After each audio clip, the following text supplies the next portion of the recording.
Hi everyone, good evening. I'm back. This is Sam Brusas and welcome back to my YouTube channel. Oh my gosh, this is it guys. Pag-uusapan natin ngayon, Miss Cosmo, dapat nga bang tawagin na major pageant ito? Yan ang pag-uusapan natin ngayon. But before anything else, hello Philippines and hello beautiful people. Mabuhay, kamusta kayong lahat? Sana lahat po kayo ay okay at safe ngayong araw na to. At syempre sa lahat naman ng mga bago nating subscribers dyan, hello po sa inyo lahat. Maraming salamat guys sa pag-subscribe ninyo syempre dito sa channel ko. At syempre sa lahat naman ng makamamasang dyan na laging sumusuporta dito. Araw-araw, lagi-lagi, maraming salamat guys sa inyong lahat.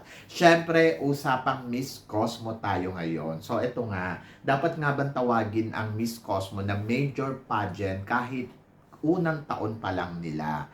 So, ano ba ang tingin natin dito? Dapat bang manatili muna to na major, minor pageant or dapat na ba talaga siyang umangat at ka-level niya na ba talaga ang Miss Grand, ang Miss Universe, ang Miss International, ang Miss World? So, yan ang pag-usapan natin. So, yun. So, maraming nagsasabi noon, nung nag-i-start pa lang atong Miss Cosmo, nako, mukhang ito ang pinakamalaking pageant na magaganap sa mundo ng pageantry. At katulad ito ng Miss Universe. Talagang hinatulad ng kadamihan ito sa Miss Universe. At syempre, dahil nga si Atisa Manalo, isa sa mga naging kandidata dito, so talagang ang lahat talaga ng mga Filipino people ay sumuporta talaga sa Miss Cosmo ng bonggang-bongga. Andiyan dyan na may pabotohan, talagang unang botohan sa Facebook free. So, pinatunayan natin sa Miss Cosmo na kaya natin ma-hit ang 1 million vote. And then pangalawa, syempre nagkaroon sila ng gateway para sa pageant nila. Ito yung moneymaker na botohan. At talagang ini-number 1 natin dyan ang ating pambato. Dahil si Atisa Manalo ang kandidata dito. And then number 2, so gate 2. So botohan uli. So yan. So ako, to be honest, mechanic kasi ng games yun eh. So, tayo naman ay lumalaban at nakuha naman natin yung dapat nating makuha regarding doon sa botohan na yon. Pero walang guarantee. Guarantee na pwede tayong manalo, guarantee na kapag nakuha natin yung number 1 spot ay mabibigay na sa atin yung title. Wala naman silang sinabing ganun. Basta pasok ka lang sa top 10. At si Atisa Manalo, nakapasok naman sa top 10. At siya ang nakakuha ng award na best voting talaga dito sa Miss Cosmo. Well, ang masasabi ko, dapat matuto tayo sa strategy game ng mga pageant na ganito.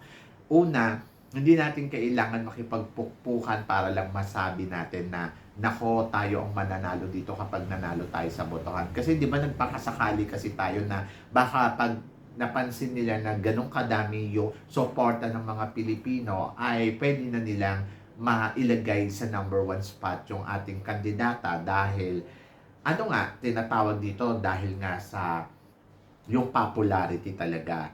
Plus, nandoon na pinaparamdam kasi natin sa honor na tayo ay the best supporter talaga at marami siyang mabibenefit kung tayong ano. Pero sa totoo lang, napaglaruan tayo dito or nagamit tayo ng bonggang-bongga. Kasi kung iisipin mo, ang Indonesia naman, yung talagang nag-title dito sa Miss Cosmo at saka si Miss Thailand, never naman sila nag-number 1 sa botohan. At hindi naman nila pinalo or binakasakali talaga yung sarili nila na mag-number 1 dito. Yes, nandoon na may binoboto sila pero hindi sila nakipag-agawan ng spot. Tayo yung naging kawawa dahil talagang, alam mo yung tinutukan natin yung botohan na to. And ayun ang pinakapangit sa laro ng Miss Cosmo, yung kanilang moneymaker na botohan. Dahil ang daming sinayang ng mga Pilipino na pera dyan eh. It's not about Atisa Manalo, it's about yung sincerity ng mga tao kung paano suportahan yung Cosmo. At doon naiintindihan ko kung bakit ang mga Pilipino nagalit dito sa Miss Cosmo ng bonggang-bongga kasi hindi man lang nila nalagay sa number 5 spot yung kandidata natin kahit alam naman nila na lumaban talaga ng todo-todo. Pero maraming nagsasabi na kaya daw hindi nilagay sa number 1 spot si sa number 5 spot si Atisa dahil kulang daw yung performance na ipinakita ni Atisa. So, ako para sa akin ha, sa laban kasi ni Atisa, syempre nagkaroon kasi siya ng injury dito sa pageant na to eh. So, nung una sinasabi nila na wag nang lumaban, tapos ayun, lumaban pa din. So, parang doon hindi na nagustuhan ng kurado yung ni Atisa manalo. Pero ako, kung ako tatanungin ninyo, ginawa ni Atisa ang lahat ng kanyang makakaya. Marating lang niya yung spot na kailangan niyang marating. Pero wala talaga. At wala tayong magagawa kung ang organization may nakikita na silang mga winners. May mga naglalabasan ng mga video na kapag lumalabas ang kandidatang ganito, hindi siya umi-smile yung may-ari. Pero yung lumabas si nakasimpatya pa siya ng bonggang-bongga at sumigaw pa siya ng Indonesia. So doon sa part na yon, kita na parang, okay, so may naganap nga na luto sa pageant na to. So, hindi naman biro yung ginawa ng mga ibang kandidata dyan. Pero, dun sa part na yon, parang hindi ako na masyadong na-trust na dito sa Miss Cosmo. Kumbaga, yung credibility kasi napaka-importante yon, lalo na kung gusto mo maging major pageant. Number 1 talaga yung credibility ng pageant mo. Kasi yung tao na kusa ang maniniwala sa'yo at magsasabi na major pageant to. Di ba? Pero kung walang credibility yung pageant at nagkakaroon ng mga ganyan, close sa mga kandidata na hindi mo alam, so, ganun yung nangyayari. At doon, matatawag ko lang na para ka lang din minor pageant. Nandiyan ka lang, pero doon na parang kulang sa credibility. Yung credibility ng pageant mo nawawala dahil sa ganyang sitwasyon. Ngayon, ano ba ang ginagawa ng Miss Cosmo? Ano ba ang advocacy talaga ng Miss Cosmo para matawag natin na minor pageant siya or major pageant siya, 'di ba? Patawag natin na major pageant siya.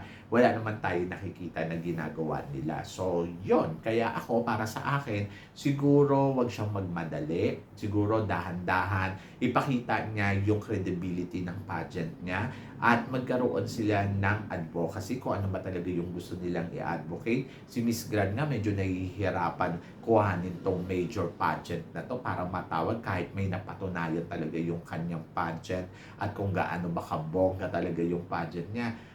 So, parang lately na lang na talaga tinanggap na ng tao na major pageant ang Miss Grand. Pero, nag-effort si Miss Grand ng bonggang-bongga na halos isang dekada na pinapatunayan niya yung sarili niya sa mundo ng pageantry para lang matawag siyang major pageant hanggang yung tao na uma-accept sa kanya na okay, you are number 1. Di ba? So, yun dito naman kay Cosmo, siguro takes time. Matagal pa bago matawag siya ng major pageant. Kung siguro mapapatunayan niya sa sarili niya na na talaga yung credibility ng pageant niya nandoon, plus meron talaga silang ginagawa.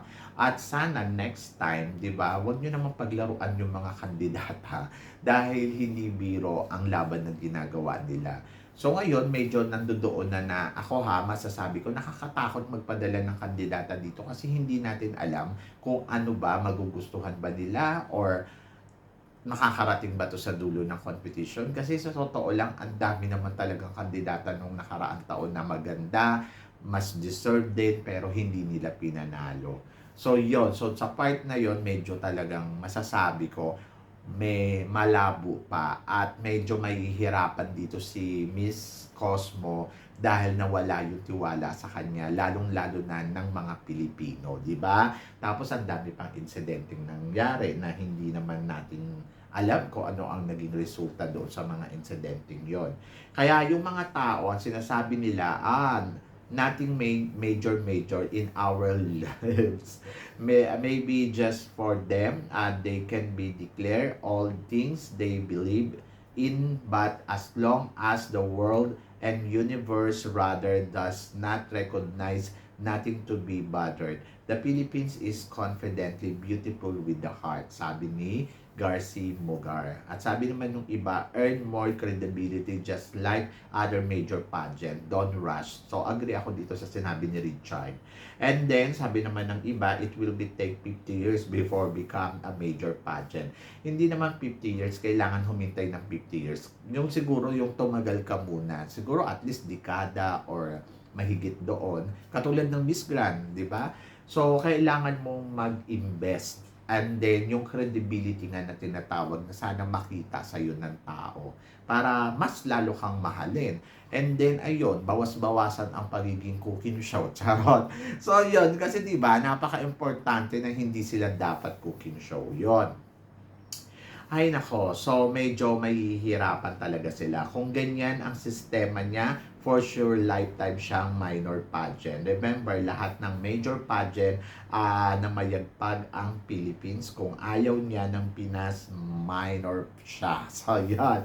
So, yun ang sabi ni, ng isang, ni Castro. And sabi naman, the first winner does not scream major pageant. I think yung winner din nila, parang wala naman ako nakikitang ginagawa ng winner nila. Kaya medyo parang, medyo mahirap yan.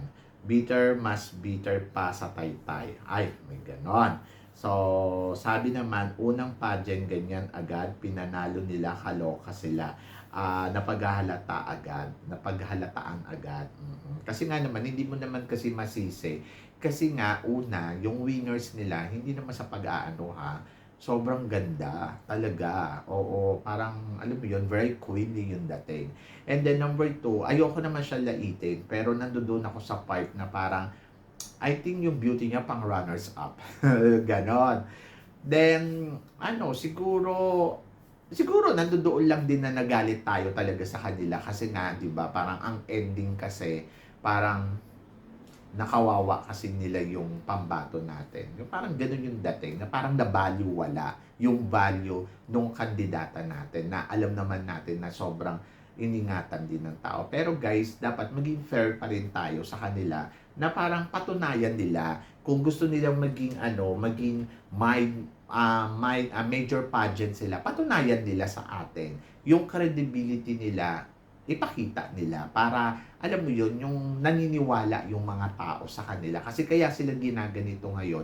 Kasi nga nawala nga yung trust, nawala yung tiwala. So lumabas tuloy na bitter ang Pilipinas dahil sa ginawa nila. No, naging sincere ang mga Pilipino para sa suporta na kailangan ng pageant na to. Pero ang ending kasi ayun naiintindihan ko tuloy yung alam mo yung feeling na parang nawala yung parang napaglaruan ka or nagamit ka ng bonggang-bongga. So, ganun yung naging dating sa ibang sa mga sumusuporta dito sa Miss Cosmo. At hindi lang naman Pilipinas, kahit naman ang Colombia, kahit naman yung ibang pageant, ganun din yung naramdaman nila. Bakit naman sa Miss International, wala naman tayo nararamdaman na ganyan, kahit na El Tocuyo yung kandidata natin. Kasi yung credibility ng pageant ng Miss International na gawa niya na ng maayos. Ito kasi parang ando doon yung part na parang nawala yung excitement mo sa pageant nila kasi sobrang dismayado ka doon sa resulta, di ba? So yun So nakakapanghinayang, sana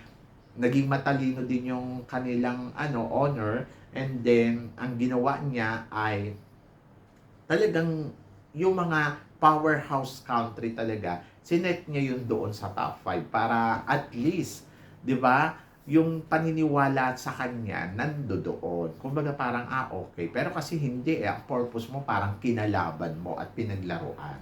So, yun yung dating sa mga tao na parang, talaga ba? Parang ganito kahit nga yung ibang kandidata Kasi parang yung sa promotion, parang nagamit masyado yung kandidata natin pagkatapos ang ending ganito.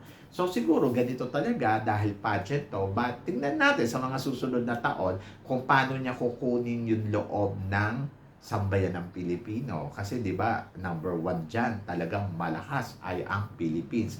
Once na tinabla mo talaga si Philippines, ganyan talaga yung mangyayari. Mawawala talaga yung tiwala nila sa iyo. Pero tulad nga ng sinabi ko, ipakita mo lang at maramdaman nila yung credibility ng pageant mo. Promise, winner ka, di ba? Kasi dito kasi, ang nangyari kasi dito sa Miss Cosmo, parang feeling ko lang So, ayoko maging pero parang meron siya talagang kinilingan na kandidata na gusto niyang manalo at siya yung maging history ng kauna-unahan na maging Cosmo kahit na merong mas deserve pa doon sa kandidata niya. And then number 2, yung Thailand, nilagay niya sa number 2 spot.